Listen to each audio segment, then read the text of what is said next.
આયુષ્ય માંગ પ્રણામ વર્મા. કર્ણ, તમે ક્યાં જતા હતા કે અમને જોઈને ઊભા રહી ગયા કે અહીંયા જ આવતા હતા? હા, હું મારા મિત્ર દુર્યોધનના ઠાણાના અસત્ય પર માફી માંગવા આવ્યો છું વાસુદેવ. પોતાના અસત્ય પર મનુષ્યને પોતાની જાત પાસે જ માફી માંગવી જોઈએ. મારું તો અપમાન થયું જ નહીં. અપમાન તો થયું સ્વયં દુર્યોધનનું. હસ્તિનાપુર રાજસભાનું થયું છે તો હું માફી આપનારો કોણ? છતાં પણ વાસુદેવ, ખરેખર કર્ણ, તમે દુર્યોધન તરફથી માફી માંગવા આવ્યા છો તો થોડી વાર મારી સાથે ચાલો રાજ. ચોક્કસ વાસુદેવ. પરંતુ પહેલા એક વચન આપો કે તમે મને તમારા પ્રિય મિત્ર દુર્યોધનની શિબિરમાં લઈ જવાનો પ્રયત્ન નહીં કરો. તમારી આજ્ઞા વગર તમને કોણ લઈ જાય વાસુદેવ? વર્મા, હું થોડી વારમાં આવું છું. તમને આશ્ચર્ય તો થતું જ હશે કે આ દેવકી પુત્ર તમને ક્યાં લઈ જાય છે. તો મારી જગ્યા બીજું કોઈ હોય તો ચોક્કસ આશ્ચર્ય થાય, પણ તમે તો કોઈ પણ આશ્ચર્યની સીમામાં છો જ નહીં ને વાસુદેવ. હે રાધે, તમે એક ઉત્તમ વ્યક્તિ છો, ચારિત્રવાન છો, જેને તમે ધર્મ માન્યો છે. તે ધર્મનું કોઈ દિવસ અપમાન નથી કર્યું. તો પછી દુર્યોધન જેવા અધર્મીની શિબિરમાં તમે શું કરો છો? તમે તો ધર્મની એક એક પરખનું જ્ઞાન ધરાવો છો.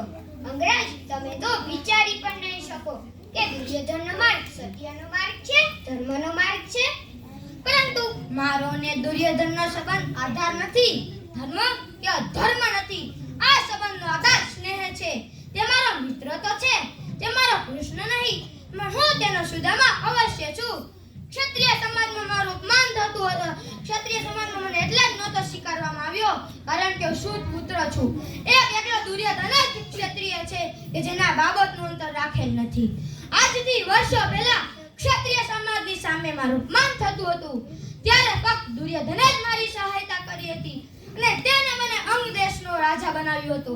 એને મને અધિકાર આપ્યો કે હું અભિમાની કુંતી પુત્રના અર્જુનને લલકારી શકું. હે દેવકી નંદન, જ્યારે મને તેનો દોષ દેખાય છે ત્યારે હું મારી નજર ફેરવી લઉં છું. આ સંસારમાં ખાલી બે જ વ્યક્તિ છે કે જેનો અધિક પ્રેમ કરું છું, એક દુર્યોધન અને તે દેવી કે જેને મને જન્મ તો નથી આપ્યો પણ જન્મદાત્રી કરતા પણ અધિક પ્રેમ આપ્યો છે. હું તેમને દુખે દુખી અને સુખે સુખી. મારું પોતાનું કોઈ જ દુઃખ કે સુખ નથી. અરે મને મારા પ્રત્યે પણ લગાવ નથી.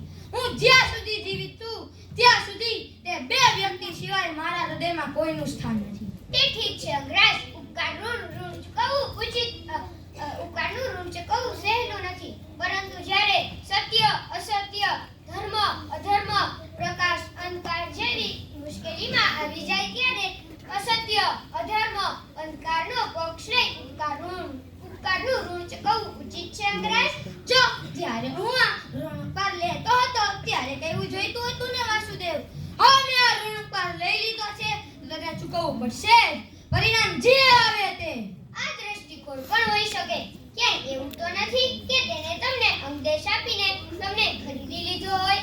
જો તેને મને ખરીદી લીધો હોય તો વેચાય તો મારી જાતે જ ને. મને ખબર છે કે પાંડવો તો તમારી સુરક્ષા ક્ષેત્ર નીચે છે. કૌરવ સેનાનો પરાજય નિશ્ચિત છે. છતાં પણ હું દુર્યોધનના ધ્વજ નીચે યુદ્ધ કરીશ. હું દુર્યોધનની મિત્રતા ક્યારેય નહીં ભૂલું. હે મધુસૂદન, હવે આપણી મુલાકાત રણ ભૂમિમાં થશે. પ્રણામ.